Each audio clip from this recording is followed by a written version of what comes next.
भारतीय ऋषियों ने, भारतीय चिंतकों ने जो इस धरती पर आकर के गए, एक से एक बढ़कर गंभीर वैज्ञानिक और गंभीर विद्वान और गंभीर चिंतक, उनने ऐसी ही एक शक्ति हमारी संस्कृति के भीतर भी एक ऐसा ही एटम बम छुपा करके रख दिया है जो दिखने में छोटा लगता है। 9 शब्द हैं, 24 अक्षर हैं, पर यदि वो फूट पड़े, यदि वो अपने संपूर्ण स्वरूप में प्रकट हो जाए तो पूरे ब्रह्मांड को, पूरी प्रकृति को, सारे गुणों को, सारे तत्वों को, सारे लोकों को, सारे प्राणियों को हिला देने की और कपा देने की ताकत अपने अंदर सुरक्षित रखता है।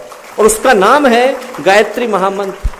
गायत्री महामंत्र के अंदर दोस्तों इतनी ताकत है कि इस सृष्टि को जन्म देने की, इस सृष्टि का संहार करने की, इस सृष्टि का आमूल चूल परिवर्तन करने की, उसका संवर्धन, उसका पोषण, उसका विवर्धन करने की ताकत अकेले गायत्री मंत्र के अंदर सुरक्षित है। पुराणों को आप लोग पढ़िए, पुराणों में क्या कहानी आती है? कहानी आती है कि जब सृष्टि की उत्पत्ति हुई तो ब्रह्मा जी को पुकारा गया, ब्रह्मा जी को पुकारा गया, और ब्रह्मा जी जब आए तो आकाशवाणी हुई कि आप तप करिए, और तप करने के लिए मंत्र कौन सा दिया गया? गायत्री का मंत्र।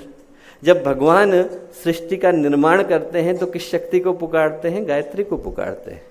आप रामायण पढ़िए, रामायण में जब भगवान राम ने रावण के ऊपर तीर चलाया, निष्फल गया, कोई लाभ नहीं हुआ। उनने महर्षि अगस्त्य से आदित्य हृदय स्तोत्र मांगा, और आदित्य हृदय स्तोत्र की शुरुआत किससे होती है?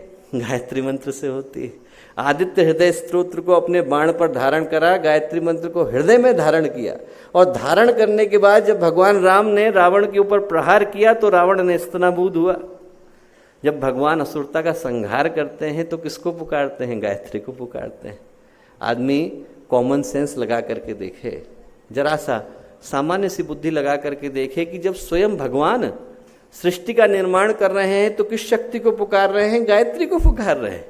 जब भगवान असुरता का संहार कर रहे हैं, स्वयं भगवान संहार कर रहे हैं, तो जिस शक्ति को पुकार रहे हैं? गायत्री को पुकार रहे हैं। जब भगवान वेदों का ज्ञान निःसृत कर रहे हैं तो जिस शक्ति को पुकार रहे हैं? गायत्री को पुकार रहे हैं, वेद माता।